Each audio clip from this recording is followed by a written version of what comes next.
வணக்கம் நண்பர்களே. Korean pop சிங்கர்கள் பாட்டு பாடி அரக்கர்களை விரட்ட போற கதையை பத்தி தான் இன்னைக்கு நாம பார்க்க போறோம். இதை சுருக்கமா சொல்லணும்னா, மனிதர்களோட ஆத்மாக்களை உறிஞ்சிற அரக்கர்களை பல ஆயிரம் வருஷங்களா 3 பெண்கள் பாட்டு பாடி பாதுகாப்பு வளையத்தை உருவாக்கி அடக்கி வச்சிருக்காங்க. இப்ப இருக்க காலகட்டத்துல அப்படி தேர்வு செய்யப்பட்ட 3 பேரும் கொரியன் பாப் சிங்கர்களா இருக்காங்க. இந்த 3 பேரையும் அழிக்க நினைச்ச அரக்கர்களோட அரசர்கிட்ட நாமளும் பாட்டு பாடி களத்துல இறங்குவோம், அதுக்கு ஒரு ட்ரூப்பை ரெடி பண்ணுவோம்னு சொல்றான். நல்ல யோசனையா இருக்கேன்னு அவங்க கூட சேர்ந்து 4 பேர் அனுப்பி வைக்கிறாரு அரசர். இவங்களோட அழகையும் திறமையும் பார்த்த மனிதர்கள் மயங்கி போறாங்க. இப்படி இருக்க சூழல்ல 3 பெண்களும் ஒன்னா சேர்ந்து எப்படி அவங்கள ஒழிச்சு கட்ட போறாங்க? இந்த 3 பேர்ல ஒருத்தி ரகசியமா பாதுகாக்கிற விஷயம் என்னன்றத பத்தி கலவரமான அனிமேஷன்ல வெளிவந்திருக்க K-pop டீமன் ஹண்டர்ஸ் படத்தோட விளக்கத்தை பாக்குறதுக்கு முன்னாடி நம்ம சேனலுக்கு புதுசா வரவங்க மறக்காம ஃபிலிம் ஃபெதர்ஸ்க்கு சப்ஸ்கிரைப் பண்ணிடுங்க. நோட்டிபிகேஷன்ஸ் உடனே வர பெல் ஐகானை தட்டி விட்டுருங்க. முன்னொரு காலத்துல கொடிய அரக்கர்கள் பூமிக்கு வந்து மனிதர்களோட ஆத்மாக்களை உறிஞ்சி அவங்களோட அரசரான குவீமாக்கு கொண்டு போய் கொடுத்தாங்க. அதனால மனிதர்கள் எல்லாருமே அந்த அரக்கர்களை பார்த்து பயந்து போய் கொலை நடுங்கி வாழ்ந்துட்டு இருந்தாங்க. அப்பதான் இந்த அரக்கர்களை ஒழிச்சு கட்ட 3 தேவதைகள் வந்தாங்க. அவங்களோட இனிமையான குரல்ல பாடினதும் நிலத்துக்கு மேல பாதுகாப்பு கவசம் உருவாகுச்சு. அதனால பூமிக்கு அடியில இருந்து அரக்கர்களால மேல வர முடியாம போச்சு. இந்த முதல் தலைமுறை தேவதைகள் அடுத்த தலைமுறை தேவதைகளை தேர்வு செஞ்சு பாதுகாப்பு வளையத்தை உருவாக்குற பாட்டை சொல்லி கொடுத்தாங்க. இந்த வழிமுறைய பல தலைமுறைகளா தொடர்ந்து வராங்க. அதுல முன்னாள் தேவதையான செலின்ன்றவங்க தான் இப்ப இருக்கிற 3 தேவதைகளை தேர்வு செய்யறாங்க. இப்ப இருக்க 3 பொண்ணுங்களோட பேரு ரூமி, மீரா, ஜோவி. இவங்க உலக புகழ் பெற்ற K-pop சிங்கர்களா இருக்காங்க. இந்த குரூப்போட பேரு ஹண்ட்ரிக்ஸ். இதுல ரூமியை வளர்த்ததே செலின் தான். மற்ற 2 பேரோட சேர்த்து பாதுகாப்பு வளையத்தை உருவாக்குற பாட்டை சொல்லி கொடுத்துருக்காங்க. இப்படி இருக்க சூழல்ல வேர்ல்டு டூருக்கான கான்சர்ட்டுக்கு இந்த 3 பேரும் வரும்போது நிகழ்ச்சி நடக்கிற இடத்துல பிளேன் நிக்காம நேரா பறந்து போது இது தெரியாம கான்சர்ட்டுக்கு முன்னாடி கண்டதையும் தின்னுகிட்டு இருக்காங்க 3 பேரும். அப்போ அவங்க மேனேஜர் கால் பண்ணி, எங்கம்மா இருக்கீங்க, உங்க ரசிகர்கள் எல்லாரும் உங்களுக்காக காத்துக்கிட்டு இருக்காங்கன்னு சொல்றாரு. உடனே 3 எட்டி பார்த்தா நிகழ்ச்சி நடக்கிற இடத்த விட்டு தாண்டி போற பிளேனை கவனிச்சு அதிர்ச்சி அடையுதுங்க. ஆமா, நீங்கெல்லாம் அரக்கர்கள் தானே, எதுக்கு மனுஷங்க மாதிரி வேஷம் போட்டிருக்கீங்க, உண்மையான உருவத்தை காட்டுங்கன்னு ஃப்ளைட்ல வேலை செய்யறவங்களை கேட்கறாங்க. உடனே அரக்க உருவத்தை காட்டி உங்க 3 பேரையும் கொல்றதுக்கு தான் வந்திருக்கோம்னு சொல்லுதுங்க. அப்புறப்பட்டா பாட்டு பாடி பட்டைய கலப்பி எல்லாரையும் அடிச்சு துவம்சம் பண்றாங்க 3 பேரும். ஆனா அரக்கர்கள் ஃப்ளைட்டையே சதைச்சு தள்ளிட்டு கீழே எகிரி குதிச்சிடுறாங்க. அதை பத்தி கவலைப்படாம கப் நூடுல்ஸை சாப்பிட்டு அழகா ஏர்லயே எகிரி குதிச்சு அரக்கர்களை பந்தாடுறாங்க. அங்கிருந்து நேரா கான்சர்ட் நடக்கிற இடத்துல லேண்ட் ஆகி பக்காவா பாட்டு பாடுதுங்க. அதுலயும் கூட்டத்துல விழுந்த அரக்கர்களை ஒழிச்சு கட்டிட்டு அட்டகாசமா பாட்டு பாடி பாதுகாப்பு வளையத்தை உருவாக்கிடுறாங்க. அதனால நிலத்துக்கு அடியிலேயே அரக்கர்கள் சிக்கி தவிக்கிறாங்க. இது இப்படி இருக்க பிளைட்ல இருந்து தப்பிச்ச ஒரு அறைக்கு மட்டும் அவங்களோட அரசரை சந்திக்க பீதிலேயே போகுது. அதுகிட்ட மேல என்ன நடந்துச்சுன்னு எனக்கு நல்லாவே தெரிஞ்சிருச்சுன்னு சொல்லி உரு தெரியாம அழிச்சிடுறாரு அரசர். இவ மட்டும் கிடையாது, இங்க இருக்க எல்லா அரக்கர்களும் சோதா பசங்க தான் கழுவி ஊத்துறாரு. அப்போ ஜீனுன்ற பாட்டு பாடும் அரக்கன் அரசர்கிட்ட வந்து, தேவதைகளோட சக்தியை குறைக்கணும்னா ஃபர்ஸ்ட் அவங்க ரசிகர்களை நாம கைப்பற்றணும், அதுக்கு நாமளே ஒரு மியூசிக் பேண்ட் ஆரம்பிக்கணும்னு மிச்சம் ஒரு 4 அரக்கர்களை கூட்டிட்டு வந்து காட்டுறாப்ல. அப்போ இந்த திட்டம் செயல்படுமான அரசர் கேட்க அந்த 5 பேரும் ஸ்டைலா அவங்களோட உருவத்தை காட்டினதும் இது நிச்சயமா வேலை செய்யணும் மற்ற அரக்கர்கள் எல்லாருமே கூச்சல் போடுறாங்க. அதை கேட்டு இது நல்ல திட்டம் தான், உனக்கு என்ன சன்மானம் வேணும்னு கேட்கிறாரு அரசர். என்னோட நினைவுகளை நீங்க அழிச்சிருங்கன்னு சொல்றான் ஜீனு. 400 வருஷமா நீ அமைதியா இருந்ததுக்கு காரணம் இதுதானா? சரி, செஞ்சிடலாம்னு ஒத்துக்கிறாரு அரசர். அதே சமயம் கான்சர்ட் சிறப்பா முடிஞ்சதும் சந்தோஷமா 3 பேரும் கீழே இறங்கி வரும்போது ரூமிக்கு லைட்டா தொண்டை கவுது. உடனே அவங்க டீமை சேர்ந்தவங்க தண்ணியை கொண்டு வந்து நிட்டுறாங்க. அப்போ 2 வாரம் உங்களுக்கு வெக்கேஷன் டைம் தான், அதை ஜாலியா என்ஜாய் பண்றதுக்காக கொரியாலேயே சிறந்த ஹோட்டலை புக் பண்ணிருக்கேன்னு சொல்றாரு மேனேஜர். நல்ல விஷயம்தான்பா, ஆனா நீயும் நம்ம டீமும் போய் அங்க ஜாலியா என்ஜாய் பண்ணுங்க, நாங்க பென்ட் ஹவுஸுக்கு போறோம்னு சொல்றாங்க 3 பேரும். அங்க மீராவும் ஜோவியும் கண்ட தின்பண்டங்களை எடுத்துட்டு கவுச்சில வந்து சந்தோஷமா உட்காரும் போது ரூமி மட்டும் புது ட்ரெஸ் போட்டுன்னு வராங்க. அதை பார்த்ததும், எம்மா நம்ம புது பாட்டை ஒன்னும் நீ ரிலீஸ் பண்ணிடலையேன்னு பதட்டத்தோட கேக்குறாங்க 2 பேரும். அப்போ இவங்க மேனேஜர் வந்து, நாளைக்கே நம்ம ரிலீஸ் பண்ற டைமிங் அனௌன்ஸ் பண்ணிட்டோம், அதனால லைவ் பர்ஃபார்மன்ஸ் கொடுக்க ரெடி ஆகணும்னு சொல்றாரு. ஏண்டா கொஞ்சம் கூட ரெஸ்டே விட மாட்டீங்களான்னு ஃபீல் பண்றாங்க 2 பேரும். அடுத்த நாள் இந்த பாட்டு ரிலீஸ் ஆனதும் மொத்த ஜனமும் அதை கேட்டு பயங்கரமா கொண்டாடுறாங்க. அதுவும் உலகம் ஃபுல்லா நம்பர் 1 ட்ரெண்டிங்ல இருக்குன்னா பாத்துக்கோங்களேன். அன்னைக்கு சாயந்தரமே எல்லாரும் லைவ் எவெண்ட்டை பிளான் பண்ணி ரிஹர்சல் பண்ணிக்கிட்டு இருக்கும்போது ரூமியால சரியா பாட முடியல. என்னடான்னு போய் ட்ரெஸ்ஸிங் ரூம்ல பார்த்தா அவங்க உடம்பு ஃபுல்லா அரக்கர்களோட குறியீடு இருக்கு. அப்பதான் சின்ன வயசு கதையை நினைச்சு பாக்குறாங்க. செலின் ரூமியை தத்தெடுத்து வளர்க்கும் போது அரக்கர்களை முழுசா அடக்கணும்னா பாதுகாப்பு வளையத்தை கோல்டன் கலர்ல மாத்தணும், அப்பதான் என்னோட உடம்புல இருக்க அரக்கர்களோட குறியீடும் மறைஞ்சு போகும்லன்னு கேக்குறா சின்ன வயசு ரூமி. ஆமாண்டா தங்கம், இத பத்தி நீ யாருகிட்டயும் சொல்லக்கூடாது. ஏன்னா உன்னோட அப்பா ஒரு அரக்கன், ஆனா உங்க அம்மா என் கூட இருந்த தேவதைகள்ல ஒருத்தி. எதிர்காலத்துல நீயும் தேவதையாகி பாதுகாப்பு வளையத்தை கோல்டன் கலர்ல மாத்திடணும். அப்பதான் உன் உடம்புல இருக்க இந்த அடையாளமும் அழிஞ்சு போகும்னு சொல்றாங்க செலின். அவ வளர்ந்ததுக்கு அப்புறம் இத பத்தி மீரா ஜோவி கிட்டே சொல்லக்கூடாதுன்னு தடுத்துடுறாங்க. இப்போ ரூமிக்கு தொண்டை வரைக்கும் அந்த குறியீடு வந்ததுனால பாட்டு பாட முடியாம போகுது. அதனால லைவ் பெர்ஃபார்மன்ஸை விட்டு மொட்டை மாடியில ஓடி வந்து ஃபீல் பண்ணி பாடுறாங்க. ஆனா வெளியே நிக்கிற ரசிகர்கள் கூட்டம் சீக்கிரமா வந்து பாடுங்கன்னு கூச்சல் போடுறாங்க. அப்போ ரூமியோட நிலைமையை பார்த்து அந்த நிகழ்ச்சியை ரத்து பண்ணிடுறாங்க. அங்கிருந்து வீட்டுக்கு வந்ததும் உன்னோட தொண்டை தான் சரியில்லையே, அப்புறம் எதுக்கு சீக்கிரமா பாட்டை ரிலீஸ் பண்ணன்னு கேக்குறாங்க மற்ற 2 பேரும். பாதுகாப்பு வளையத்தை சீக்கிரமா நம்ம கோல்டு கலர்ல மாத்தி ஆகணும், அது தாமதமாக கூடாதுன்னு தான் நான் ரிலீஸ் பண்ணேன். இப்போ என் தொண்டையை சரி பண்றதுக்கு எதனா யோசனை சொல்லுங்களேன்னு கேக்குறா ரூமி. உடனே ஜோயி, எனக்கு தெரிஞ்ச என்ட் டாக்டர் இருக்காருப்பா, கரகரன்னு இருக்க தொண்டையை சரி பண்ண சிறப்பு செஞ்சிருக்காரு, அதை வாங்கி ட்ரை பண்ணலாம்னு சொல்றாங்க. அப்போ மேனேஜர் கால் பண்ணி, அம்மா உங்க ரசிகர்கள்லாம் கொதிச்சு போயிருக்காங்க, என்னால முடிஞ்ச வரைக்கும் நிகழ்ச்சியை நான் தள்ளி வைக்கிறேன், ஆனா சீக்கிரமா நீங்க மேடை ஏறி பாட ஆரம்பிக்கணும்னு சொல்லிடுறாரு. சரின்னு இதுங்க 3 மாறு வேஷத்துல கிளம்பி அந்த என்டி டாக்டரை பார்க்க போறாங்க. அப்போ முட்டைக்கண்ணை வச்சுக்கிட்டு ரூமியை உத்து பார்த்து என்ன பிரச்சனைன்றத சொல்றாரு. உங்களுக்குள்ள நிறைய ரகசியத்தை ஒளிச்சு வச்சிருக்கீங்க, அதை முதல்ல வெளியே கொட்டுங்க. அடுத்து ஜோயியை உத்து பார்த்து ஆர்வக்கோளாரா இருக்கிறதே பெரிய பிரச்சனை தானே சொல்றாரு. கடைசியா மீராவை உத்து பார்க்கும்போது அவ முறைச்சதும் பதறி போறாரு. முதல்ல நீங்க மருந்தை கொடுங்க, அப்புறமா பிரச்சனைகளை பத்தி சொல்லுவோம்னு கேக்குறாங்க. உடனே ரூமிக்கு டப்பா ஃபுல்லா சிறப்பு கொடுத்து அனுப்புறாரு டாக்டர். அதை எடுத்துட்டு வெளியே வரும்போது ஜீனு கேங்கு செம்ம அழகான பசங்களா உருமாறி வராங்க. அவங்கள பார்த்ததும் ஜோயி கண்ணில் பாப்கார்னே வெடிச்சு வருதுன்னா பாத்துக்கோங்களேன். அதை எடுத்து மீரா தின்னுகிட்டு இருக்கா. அதுலயும் ஒருத்தனோட 6 பேக்கை பார்த்ததும் அவங்க கண்ணில் 6 பேக் வருது. அப்போ ஜீனு ரூமி மேல மோதினதும் அவங்க வச்சிருந்த சிறப்பு டப்பாவை கீழே போட்டுடுறாங்க. அதுக்காக ஜீனு மன்னிப்பு கேட்பான்னு பார்த்தா சட்டையை தொடச்சிட்டு போறான். அதனால செம்ம கடுப்பாகிறாங்க ரூமி கேங்கு. இருந்தாலும் என்னதான் பண்றானுங்கன்னு ஓரமா நின்று எட்டி பார்த்தா தெருவுக்கு நடுவுல போய் அழகா பாட்டு பாடி டான்ஸ் ஆடுறானுங்க. அவனுங்க மாயாஜால வித்தைகளை காட்டி அழகா பாடுறத மெய்சிலிருத்து மக்கள் எல்லாரும் பாக்குறாங்க. அதே ரூமி கேங்கும் ரசிச்சுக்கிட்டு இருக்கும்போது அந்த பசங்க உடம்புல அரக்கர்களோட குறியீடை கவனிச்சிடுறாங்க. என்னதான் இவனுங்க நல்லா பாடினாலும் இன்னைக்கு நைட்டே நாம முடிச்சு விட்டுறணும்னு முடிவெடுக்கிறாங்க ரூமி கேங்கு. அப்போ ஜீனு பாட்டு பாடி முடிச்சதும் அங்க இருக்க மக்கள் எல்லாரும் ஆரவாரமா கை தட்டுறாங்க. இன்னைக்கு ராத்திரி நாங்க ஒரு ஷோ நடத்த போறோம், அங்க எல்லாரும் வந்து சேருங்கன்னு சொல்லிட்டு மறைஞ்சிடுறானுங்க. அன்னைக்கு நைட்டு ஃபுல் செட்டப்போட கிளம்பி அவனுங்களை கொல்றதுக்கு ரெடி ஆகுறாங்க ரூமி கேங்கு. அப்போ யாரு அதிகமா ஹாட் சாஸை குடிக்கிறாங்கன்ற போட்டியை மேடையில நடத்திக்கிட்டு இருக்காங்க. அதுல ஜீனு கேங்க சேர்ந்த ஒருத்தன் ஜெயிச்சிடுறான். இத மறைஞ்சு நின்று வேடிக்கை பார்க்குதுங்க ரூமி கேங்கு. அவனுங்க நிகழ்ச்சியை முடிச்சுட்டு வெளியே வந்தோடனே அவனுங்க கதையை முடிச்சிட வேண்டியதுதான்னு சொல்றாங்க ரூமி. அப்போ ஜீனு இவங்க 3 பேரையும் கவனிச்சு நம்ம நிகழ்ச்சிக்கு ஹண்ட்ரிக்ஸ் பேண்ட் வந்திருக்காங்கன்னு ஸ்பாட்லைட்டை திருப்பிடுறாப்புல.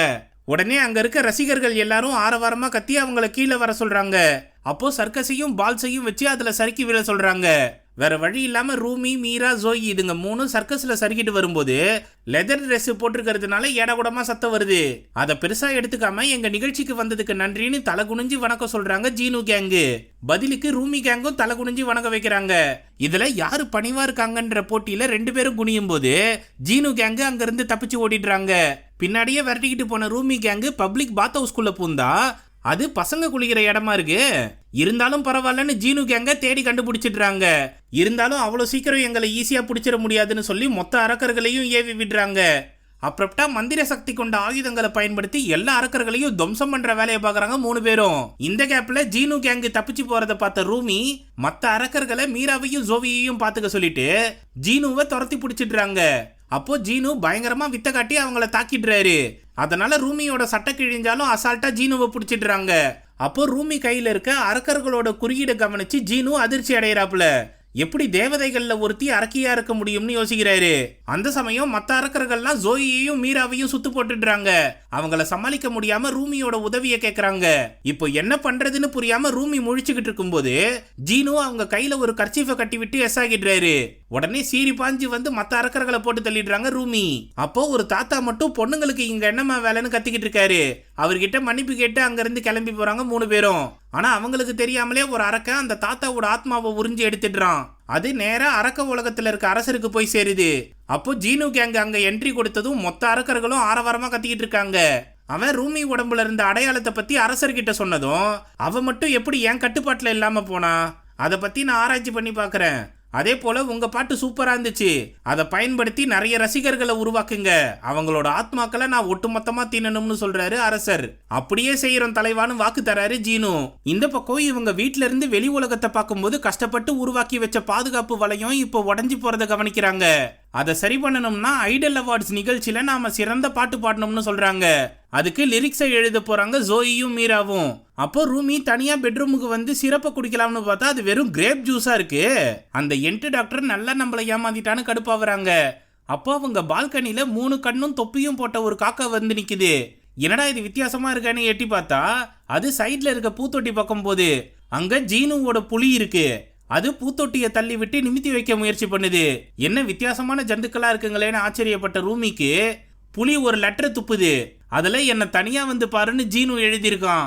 தனியா தானே, தாராளமா வந்து பாக்குறேன்னு சொல்லிட்டு மாயமா மறைஞ்சி வழிகாட்டுற புலிய பின்தொடர்ந்து போய் ஜின்னுவை பாக்குறா.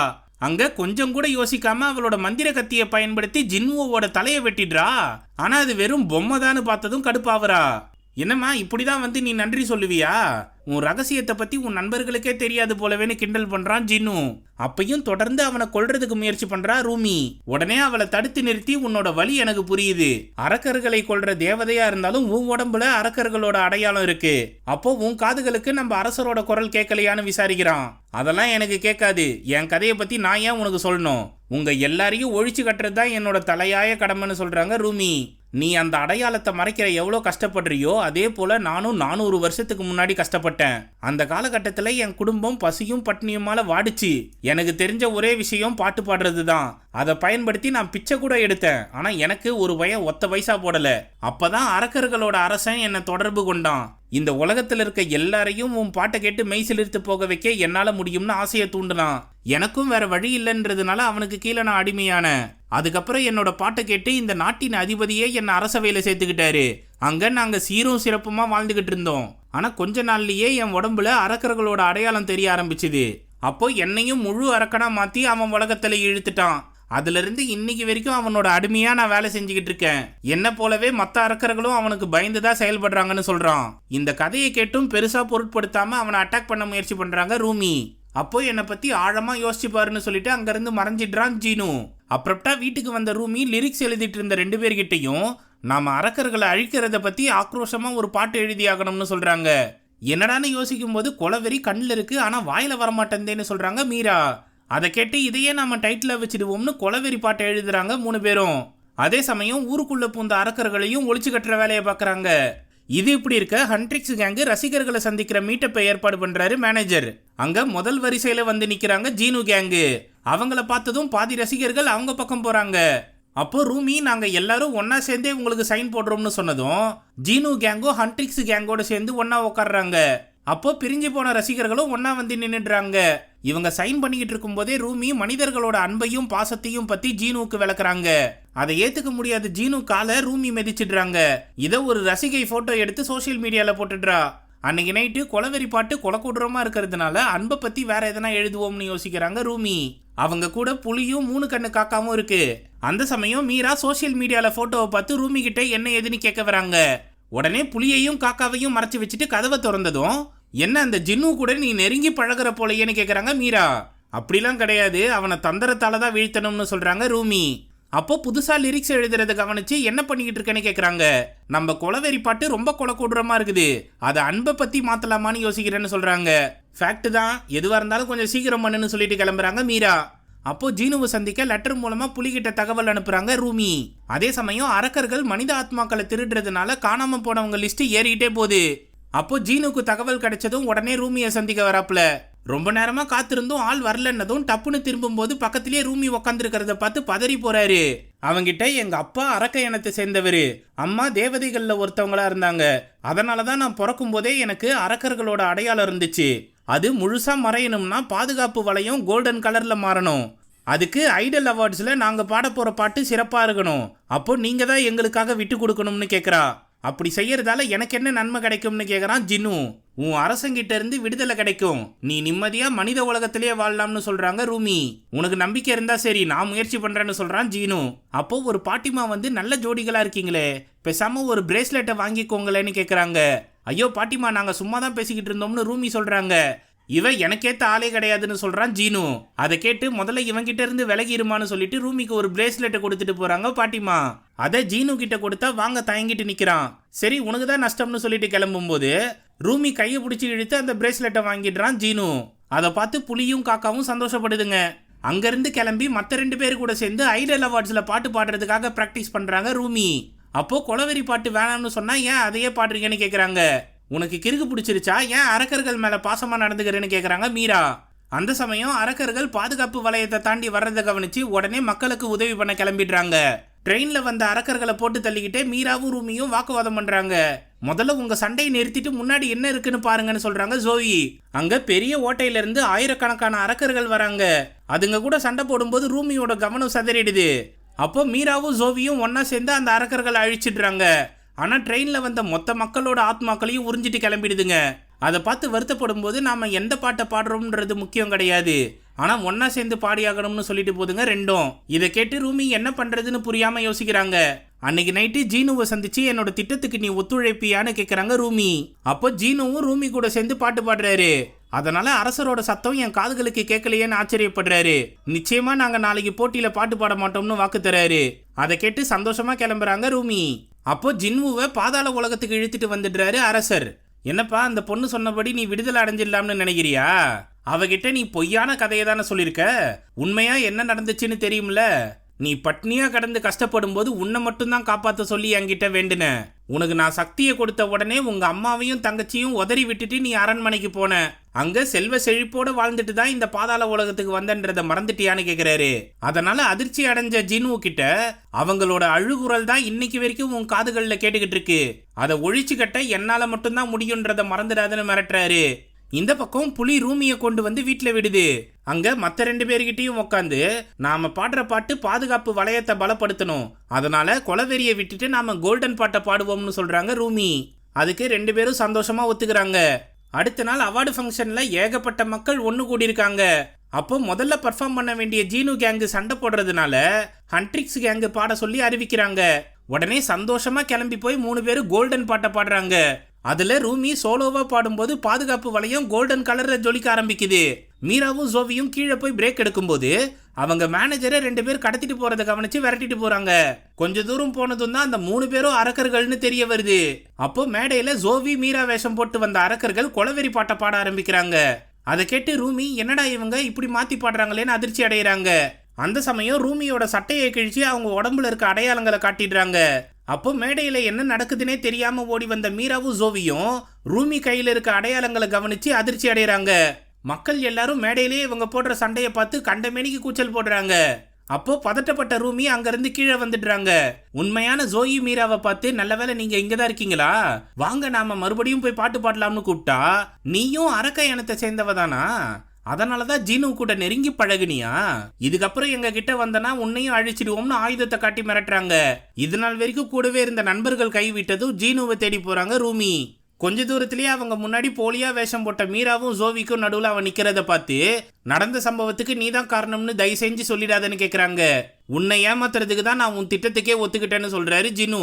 நீ பொய் சொல்ற, உன் குடும்பத்துக்காக தான் நீ அரக்கனாவே மாறின, அப்புறம் ஏன் இப்படி பண்ணன்னு கேக்குறாங்க ரூமி. என்னோட சுயநலத்துக்காக தான் என் குடும்பத்தையே விட்டு கொடுத்தன்ற விஷயத்த நான் உங்ககிட்ட இருந்து மறைச்சிட்டேன், அதனால இனிமே என்னை தேடி வராதன்னு சொல்லிட்டு மறைஞ்சிடுறாரு ஜீனு. அப்போ நிலத்துக்கு மேல இருந்த பாதுகாப்பு வலையும் சுத்தமா மறைஞ்சிருது. அதனால மனிதர்களோட மூளைக்குள்ள பூந்து அவங்கள கட்டுப்படுத்த ஆரம்பிச்சிடுறாரு அரசர். அந்த சமயம் மலை மேல இருக்க ஸ்டேடியத்துக்கு எல்லாரும் வாங்க, அந்த இடத்துல நாங்க ஷோ நடத்த போறோம்னு அறிவிக்கிறாங்க ஜீனு கேங்கு. உடனே எல்லாரும் ஜாம்பி போல படையெடுத்து அங்க போறாங்க. அதுல ஜோவியும் மீராவும் சுயநினைவை இழந்து மக்களோட மக்களா போறாங்க. அதே சமயம் பாதி அரக்கியா மாறின ரூமி செலினை சந்திச்சு நான் பிறந்ததும் செய்ய வேண்டிய காரியத்தை இப்பவாச்சும் செஞ்சு முடியன்னு கத்திய நீட்டுறா. தயவு செஞ்சு தப்பான விஷயங்களை பத்தி யோசிக்காத, உன்னோட பயமும் பதட்டமும் தான் பாதுகாப்பு வளையத்தோட வலிமையை குறைக்கும், அப்புறம் அரக்கர்களோட கை ஓங்கிடும்னு எச்சரிக்கிறாங்க. அப்படின்னா அந்த பாதுகாப்பு வளையமே தேவையில்லைன்னு சொல்லிட்டு மறைஞ்சிடுறா ரூமி. அதே சமயம் மக்கள் எல்லாரும் ஸ்டேடியத்துல ஒண்ணு கூடினதும் ஜீனு கேங்கு அரக்கர்களை பத்தி வாழ்த்து பாடல் பாடுறாங்க. அந்த சமயம் கலவரமா என்ட்ரி கொடுத்த ரூமி இது நாள் வரைக்கும் என்னோட உண்மையை மறைச்சு நான் உங்களை வீழ்த்தினது தவறுதான், ஆனா இதுக்கப்புறம் அதை சரி பண்ணிக்கிறேன்னு சொல்லிட்டு தன்னம்பிக்கையை பத்தி பாட்டு பாடுறாங்க. அதை கேட்டு சுயநினைவுக்கு திரும்பின ஜோவியும் மீராவும் ரூமி கூட சேர்ந்துடுறாங்க. அவங்கள ஒழிச்சு கட்ட வந்த அரக்கர்களை தவிடுபொடி ஆக்குறாங்க. கடைசியா களத்துல ஜீனு கேங்கும் இறங்க மீராவும் ஜோவியா அவங்கள தடுத்து நிறுத்துறாங்க. அப்போ அரக்கர்களின் அரசனே முன்னாடி வந்து ரூமியை தாக்குறாரு. அவரை தடுக்க முடியாம ரூமி கஷ்டப்படும் போது ஜீனு முன்னாடி வந்துடுறாரு. அரசனையே தடுத்து நிறுத்தி நான் செஞ்ச தவறுக்காக மன்னிப்பு கேட்டுக்கிறேன், என்னோட ஆத்மாவை விடுவிச்சதுக்கு ரொம்ப நன்றின்னு சொல்லி அழிஞ்சு போறாரு. அதை பார்த்து கதறி அழுத ரூமி ஆத்மாக்களின் சக்தியை ஒன்று சேர்த்து பெரிய கத்தியை உருவாக்கிடுறாங்க. அதை பயன்படுத்தி அரக்கர்களோட அரசனை 2ஆ வெட்டிடுறாங்க. இருந்தாலும் ஒன்னு சேர்ந்து வந்து நிக்கிறாரு அரசர். அப்போ மனிதர்களோட ஆத்ம சக்தி இவங்களுக்கு கிடைச்சதும் ஜீனு கேங்கு மொத்தத்தையும் ஒழிச்சு கட்டிடுறாங்க. அது மட்டும் இல்லாம பாதுகாப்பு வளையமும் சக்தி அடைஞ்சு அரக்கர்களோட இனமே அழிஞ்சிடுது. அப்போ மக்கள் எல்லாரும் சுயநினைவுக்கு திரும்பி ஆரவாரமா ஹண்ட்ரிக்ஸ் கேங்க பாராட்டி தள்ளுறாங்க. எல்லாம் நல்லபடியா முடிஞ்சதும் ஜோயி மீரா கூட சேர்ந்து ஒன்னா பாத் டப்ல குளிச்சுக்கிட்டு இருக்காங்க ரூமி. இது எவ்வளோ சுகமா இருக்கு, இவ்வளோ நாள் இதை மிஸ் பண்ணிட்டேனேன்னு வருத்தப்படுறாங்க. அப்போ நாங்களும் உன்னை தப்பா நினைச்சிட்டோமேன்னு சொல்லி அவங்களும் கதறி அழுகுறாங்க. கொஞ்ச நேரம் கழிச்சு 3 பேரும் வெளியே வந்ததும் அங்க இருக்க சின்ன பொண்ணுங்களை பார்த்து அன்போட போய் பேசுறதோட படம் முடியுது. இந்த கொரியன் பாப்பை கேட்கறவங்களுக்குலாம் இந்த படம் ஒரு வரப்பிரசாதம் போல. ஆனா இது நாள் வரைக்கும் நான் ஒரு பாட்டை கூட கேட்டதில்லப்பா. என்ன மாதிரி எத்தனை பேர் இருக்கீங்கன்னு கமெண்ட் செக்ஷன்ல சொல்லுங்க. அதே போல உங்களுக்கு பிடிச்ச ஃபாரின் ஆர்டிஸ்ட பத்தியும் சொல்லுங்க. எனக்கு எமினம்னா ரொம்ப பிடிக்கும்பா. சரி, இதோட இந்த விளக்கத்தை நான் முடிக்கிறேன். இந்த வீடியோ உங்களுக்கு பிடிச்சதுன்னா தம்ஸ் அப் தெரிவிக்க விட்டு மற்றவங்களுக்கு ஷேர் பண்ணுங்க. புதுசா வரவங்க மறக்காம ஃபிலிம் ஃபெதர்ஸ்க்கு சப்ஸ்கிரைப் பண்ணிடுங்க. மிக்க நன்றி நண்பர்களே.